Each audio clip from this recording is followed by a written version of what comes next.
questão 7 é aquela famosa questão que fala sobre freio ABS, né? Professor, e aí, o que acontece?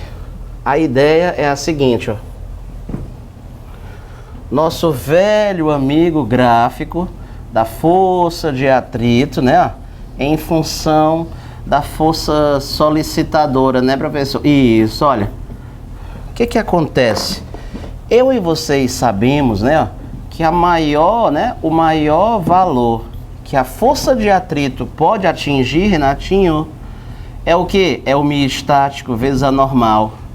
Só que depois que começa a escorregar, ela faz a diminuir. E aí ela vira o micinético vezes a normal. Então, o freio ABS está relacionado com aquela situação de freada brusca. Freio ABS está relacionado com a questão da freada brusca. Uma freada bem suave, vou frear aqui bem tranquilo, não tem nenhum risco de perigo. O sistema ABS não é ativado, não. Mesmo que o seu carro tenha ABS, o sistema ABS só entra em cena quando ele percebe que tu tacou o pé no freio de uma maneira brusca. Ele sente que, né, caraca, pela brusquidez, professor, né, com que ela apertou o freio, a situação é de perigo. Quando você taca o pé no freio bruscamente, né, você provavelmente vai levar a roda do carro a travar e aí o carro iria acabar escorregando ali. Se o carro escorregasse, ele iria utilizar o fato estático ou o cinético? O fato cinético, o que seria péssimo, né, para freada, porque como o fato cinético é menor, você iria demorar muito tempo até parar e com certeza iria atropelar a velhinha, né? Pois é. O ideal seria que nós conseguíssemos, né, ser conscientes. Não, eu não posso apertar muito brusco. Eu tenho que apertar só no máximo para levar a força de atrito até aqui, que seria o melhor atrito, mas a gente não consegue, né? Óbvio, né? Então o que acontece, prof? O sistema ABS faz isso para você. O que ele faz então? Você taca o pé no freio e lá tem um sensor na tua roda que ele vai ver. Rapaz, essa roda tá pensando em travar, ela vai travar. O sistema libera um pouco a pressão ali, né, no freio, para não deixar ela travar. Ou seja, tem sensores lá e o objetivo então é o quê? É manter a força de atrito no maior valor possível quando você está freando. Mas eu te repito, o sistema ABS só funciona para freadas bruscas. A freada suave, o ABS nem funciona. Professor, ele funciona quando eu boto o pé no freio, que eu sinto o pedal assim trepidando? Isso, é quando você dá uma freada brusca, você sente o pedal trepidando. E aí quando ele trepida, o que eu faço? Eu tenho que ficar fazendo assim, né? Não, você aperta normalmente dele, deixa ele ficar trepidando, né? Tá, ali é o sistema funcionando. Tu aperta normalmente até o fundo e deixa o sistema trabalhar, não é pra ficar bombeando o pé não, entendeu?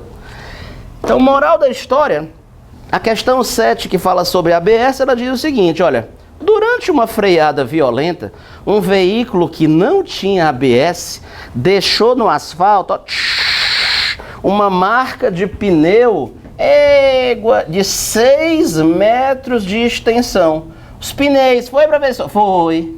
6 metros foi a marca de pneu que ele deixou ali no asfalto. Com certeza isso daqui é com ou sem ABS? Se deixou a marca de pneu, é porque travou as rodas, né? Se esse carro travar as rodas, deve ser um chevetão assim, 82, né? Não tinha ABS, né? Professor, então é sem ABS. Sem ABS. Sem ABS, então a roda travou pelo jeito, né? O atrito aqui, então, foi o estático ou foi o cinético, coitado? Tá, foi o cinético, a roda travou, por isso que deixou a marca de pneu no chão, porque sai escorregando, né, professor, quando a roda trava. O cara tá perguntando, se não fosse um freio PEBA, se fosse com ABS, esses 6 metros iriam ficar bem menor, não seria mais 6 metros, não seria. A pergunta então é, qual seria a distância que esse carro ia levar até parar, Renatinho, se fosse com ABS?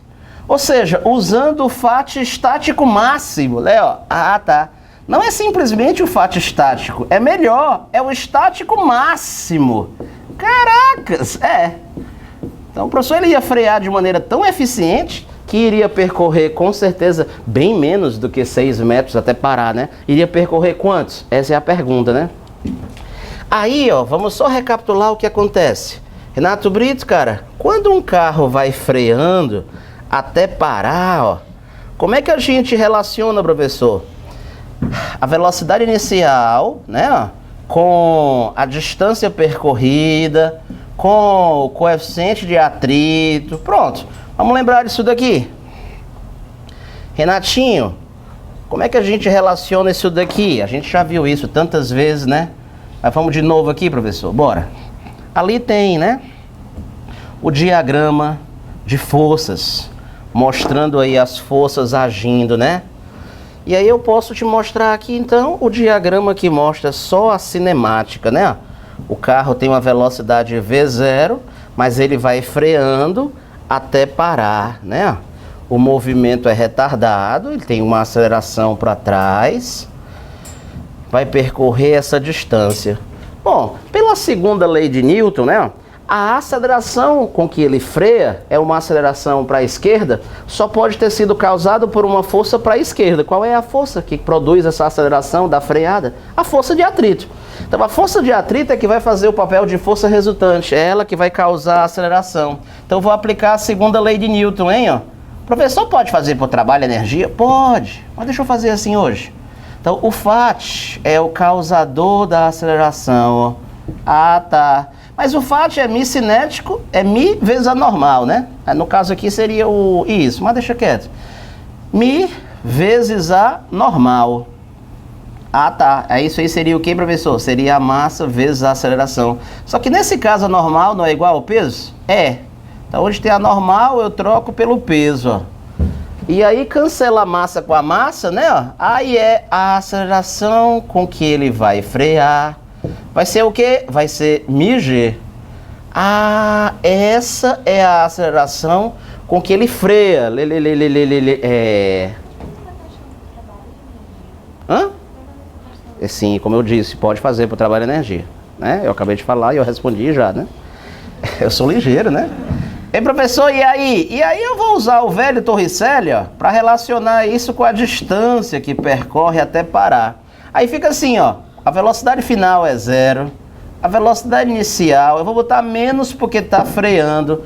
Com que aceleração ele freia? μg, vezes a distância que ele percorre até parar.